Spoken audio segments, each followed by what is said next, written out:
শ্রী শ্রী গুরবে নমঃ। Aryabani, the institute of astrological studies and research এর তরফ থেকে আমি অ্যাস্ট্রোপামিস্ট শ্রী অনিশ বলছি। আজকে যে বিষয়টা নিয়ে আমরা আলোচনা করব সেটা হলো করোনা পরবর্তীকালে, মানে প্যান্ডামিকের পরে আমাদের দেশে কর্মসংস্থানে, প্রাইভেট সেক্টরে কর্মসংস্থানের উপর ব্যাপক প্রভাব পড়েছে। প্রচুর কর্মী ছাঁটাই হয়ে গেছে, প্রচুর কোম্পানি উঠে গেছে, বন্ধ হয়ে গেছে, লালবাতি জ্বলে গেছে। ফলে প্রচুর মানুষ কিন্তু কর্মহারা, কর্মচ্যুত। শিক্ষিত ছেলেমেয়েরা সামান্য 10,000 টাকা বেতনের জন্য, সামান্য 10,000 টাকা স্যালারির জন্য হাপিত্যেশ করে ঘুরে বেড়াচ্ছেন, চাতকের মতো চেয়ে আছেন যদি কোথাও একটা চাকরি পাওয়া যায়। খুব দুঃখজনক ঘটনা, দুঃখের কথা এটা। এবার যদিও বা চাকরি পান, তার জব সিকিউরিটিটা কোথায়? হয়তো আমি ধরলাম 10,000 টাকার একটা চাকরি পেলেন, জব সিকিউরিটিটা কোথায়? নেই। করোনার আগেও সেরম ভাবে প্রাইভেট সেক্টরে ছিল না। আজকে একে ছাঁটাই করা হচ্ছে, কালকে ওই কর্মীকে ছাঁটাই করা হচ্ছে, পরশু 10 জন কর্মীকে ছাঁটাই করে দেওয়া হলো। নিত্য নৈমিত্তিক ঘটনা ছিল। আর করোনা পরবর্তীতে তো মালিক পক্ষের, মানে যাকে বলে, মানে সোনায় সোহাগা হয়ে গেছে মালিক পক্ষের। কন্টিনিউ ছাঁটাই হচ্ছে, আর নতুন কর্মী নিয়োগ কিন্তু হচ্ছে না। হলেও কিন্তু সেটা সাময়িক, টেম্পোরারি বেসিসে হচ্ছে, পার্মানেন্ট বেসিসে কিন্তু হচ্ছে না, কন্ট্রাকচুয়াল বেসিসে হচ্ছে। তো মানুষের ভবিষ্যৎ কোথায়? যে শিক্ষিত এত বেকার, এত বেরোজগার, এদের ভবিষ্যৎ কোথায়? তো আর্যবাণী সেই সব শিক্ষিত যুবক যুবতীদের জন্য যারা অন্তত 10,000 টাকা চাকরির বিনিময়ে পুরো শ্রম ব্যয় করতে প্রস্তুত, সারা দিন অক্লান্ত পরিশ্রম করতে প্রস্তুত, তাদের মধ্যে কয়েকজনের উদ্দেশ্যে, অবশ্যই কয়েকজনের উদ্দেশ্যে আর্যবাণীর তরফ থেকে একটা বার্তা আমি বহন করে এনেছি আজকে আপনাদের জন্য। সেটা কি? সেটা হলো, এই তো অনেকেই বলেন, শুনেছি, এই চায়ের ঠেক থেকে শুরু করে বাসে, মেট্রোতে, ট্রেনে অনেকেই দাবি করেন যে আমার ইনটিউশন পাওয়ার মারাত্মক। আমি বলেছিলাম ভারত পাকিস্তানের ম্যাচে ভারত দুর্মুষ করবে পাকিস্তানকে। আমি বাংলাদেশ ম্যাচের আগেও বলেছিলাম বাংলাদেশকে দুর্মুষ করে ছেড়ে দেবে ভারত। কেউ বলে ওঠেন, আমি তো বলেছিলাম দুজনকেই দুর্মুষ করবে, বাংলাদেশকেও দুর্মুষ করবে, পাকিস্তানকেও দুর্মুষ করবে। আমার ইনটিউশন পাওয়ার এতটাই স্ট্রং। তো এই রকম ইনটিউশন পাওয়ার যাদের স্ট্রং বলে তারা মনে করেন, তারা তাদের ছকে অন্তত 3টে জিনিস দেখুন। অনেকগুলো সিমটম আছে, 3টে সিমটম দেখুন। কি কি?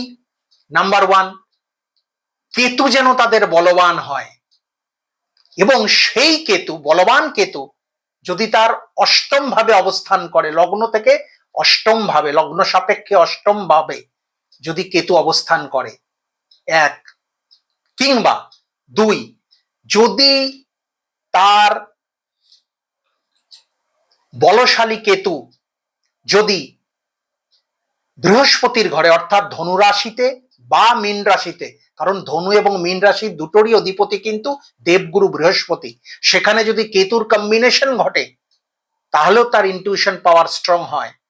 নাম্বার 3, যদি কারোর বিষকুম্ভ যোগে জন্ম হয়, আপাত দৃষ্টিতে বিষকুম্ভ যোগ কিন্তু শুভ নয়, কিন্তু বিষকুম্ভ যোগে যাদের জন্ম, তাদের ইনটিউশন পাওয়ার কিন্তু স্ট্রং হয়। কেন? মঙ্গল রাহুর কম্বিনেশন, এটা শুভ নয়, ঠিক কথাই, এটা ছন্নছড়া যোগ তৈরি করে, একদম ঠিক কথা। কিন্তু তার অপোজিট ডিরেকশনে কিন্তু কেতু বসে আছে, সমসপ্তমে তার কিন্তু কেতু বসে আছে, মঙ্গল রাহুর সমসপ্তমে, সেটাও তৈরি করে কিন্তু ইনটিউশন পাওয়ারের যোগ। তো এরকম অনেক ইনটিউশন পাওয়ারের যোগ আছে জ্যোতিষ শাস্ত্রে। 3টে বললাম, আরো আছে, অনেক আছে। তো সেগুলো আপনারা দেখুন আপনাদের জন্মছকে আছে কিনা, কেতুর অবস্থানটা বিশেষ করে দেখুন। তো যদি ইনটিউশন পাওয়ার থাকে, তাহলে আমি আর্যবাণীর তরফ থেকে বলছি, তাহলে ওই 10,000 টাকা চাকরির জন্য ওরম হন্যে হয়ে ঘুরবেন না, বেকার নিজের যৌবনকালটা নষ্ট করবেন না। কিন্তু কেননা প্রাইভেট ফার্মে আমি নিজে চাকরি করে এসেছি, আমি নিজে চাকরি করে এসেছি 2 যুগ ধরে প্রাইভেট ফার্মে আমি চাকরি করেছি, তাও আবার কর্পোরেট সেক্টরে চাকরি করে আমি যে অভিজ্ঞতা অর্জন করেছি সেটা বলছি।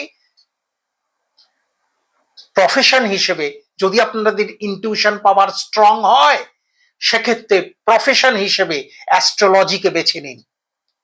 যদি আপনার এই যে যোগগুলো বললাম ইনটিউশন পাওয়ারের, এই যোগগুলো যদি আপনার ছকে থেকে থাকে এবং আপনার ইনটিউশন পাওয়ার স্ট্রং হয়, তাহলে জ্যোতিষশাস্ত্রকে প্রফেশন হিসেবে বেছে নিন, বাই প্রফেশন। কি হবে তাতে? তাতে এটা হবে যে আপনাকে খুব নমিনাল ইনভেস্টমেন্টের মধ্যে দিয়ে গিয়ে 1 বছর পরে যদি আপনি পরীক্ষায় উত্তীর্ণ হন, তাহলে আপনাকে একটা সার্টিফিকেট প্রোভাইড করা হবে, রিওয়ার্ডেড করা হবে আপনাকে, অ্যাওয়ার্ডেড করা হবে আপনাকে একটা অথেন্টিক সার্টিফিকেট দিয়ে। এবং পরীক্ষায় তো আপনি পাশ করলেন, 1 বছরে আপনার আর্যবাণীতে পড়ার অভিজ্ঞতা হলো, আপনি এবার দরজায় দরজায় চাকরির জন্য না ঘুরে, করজোড়ে চাকরির জন্য প্রার্থনা না করে, কেননা এই চাকরিটা কিন্তু সাময়িক, টেম্পোরারি বেসিস, কন্ট্রাকচুয়াল বেসিসে আপনি পাচ্ছেন, তার কোনো অস্তিত্ব নেই। কিন্তু পান থেকে চুন খসলেই কিন্তু ঘাড় ধাক্কা। টার্মিনেশন বলে একটা শব্দ আছে, স্যাক করে দেওয়া বলে একটা শব্দ আছে, এগুলো প্রাইভেট সেক্টরের খুব কমন ওয়ার্ড। টার্মিনেশন, স্যাক, খুব কমন শব্দ এগুলো। কিংবা লক আউট হয়ে যাওয়া, মানে কোম্পানি বন্ধ হলো, লালবাতি জ্বলে গেল, সেটাও খুব কমন ফ্যাক্টর করোনা পরবর্তীতে। তো তার থেকে স্বাধীন ব্যবসা করুন না, যদি আপনার এই যোগ থেকে থাকে ইনটিউশন পাওয়ারের, এবং যদি আপনার সত্যি ভেতর ইনটিউশন পাওয়ারের দক্ষতা, ক্ষমতা, এগুলো, এটা কিন্তু গড গিফটেড ট্যালেন্ট। এই যে ইনটিউশন পাওয়ারের কথা বললাম না, এটা কিন্তু গড গিফটেড ট্যালেন্ট, এটা কিন্তু ইনবর্ন আপনি নিয়ে এসছেন, যাকে বলে ইনবিল্ট কোয়ালিটি আপনার। এটা শুধু এটাকে ফ্লারিশ করতে হবে। আর কিভাবে ফ্লারিশ করবেন সেটাই আর্যবাণী বলে দেবে, institute of astrological studies and research. Aryabani আপনাকে বলে দেবে। 48টা ক্লাস 1 বছরে, 48টা ক্লাসে আর্যবাণী আপনাকে শিখিয়ে দেবে, একদম নমিনাল অর্থের বিনিময়ে। রেজিস্ট্রেশনের জন্য 3,000 টাকা, 750 টাকা মান্থলি ফিজ। প্রথম মান্থে 3,750 দিয়ে রেজিস্ট্রেশন করতে হবে। 25 তারিখ লাস্ট ডেট রেজিস্ট্রেশনের। ক্লাসটা শুরু হতে চলেছে, প্রথম ক্লাস শুরু হতে চলেছে ঠাকুর শ্রী শ্রী রামকৃষ্ণ পরমহংসদেবের শুভ জন্মতিথি 1 মার্চ। এই 1 মার্চ শুরু হতে চলেছে। তার আগে 25 তারিখের মধ্যে রেজিস্ট্রেশনটাকে কমপ্লিট করতে হবে। বছরে মাত্র 12,000 আপনাকে পে করতে হচ্ছে, মাত্র 12,000, যেখানে অন্য ইনস্টিটিউশনে, মানে আমি নিজে একটা ইনস্টিটিউট থেকে পাস করেছি, আমাকে 40,000 পে করতে হয়েছিল এট এ টাইম। কোনো মান্থলি ফিস ছিল না সেখানে, এট এ টাইম আমাকে 40,000 পে করতে হয়েছিল। সেখানে মাত্র আপনাদের 12,000 পে করতে হবে, সেটাও 1 বছর ধরে, টানা 1 বছর ধরে 12,000। এত নমিনাল চার্জেসে, এত নমিনাল ফিজে আপনি অন্য কোথাও পাবেন না। আপনি একজন সফল পেশাদার জ্যোতিষী হতে আর্যবাণী এই উপকারটাই করছে। আপনাদের মধ্যে যদি সত্যি ইনটিউশন পাওয়ারের স্ট্রং কোয়ালিটি থেকে থাকে, আর্যবাণী আপনাকে প্রফেশনাল জ্যোতিষী তৈরি করবে উইথ গ্যারেন্টি। মিলিয়ে নেবেন 1 বছর পরে। এবার ডিসিশন ইজ ইয়ার্স। আপনি সিদ্ধান্ত নিন যে প্রাইভেট ফার্মের দরজায় দরজায় হাত জোর করে ঘুরবেন সিভি গুলোকে নিয়ে, নাকি সফল ব্যবসায় প্রতিষ্ঠিত জ্যোতিষী হবেন,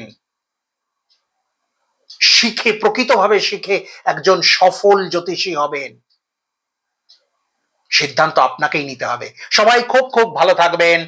গুরু কৃপাহি কেবলম।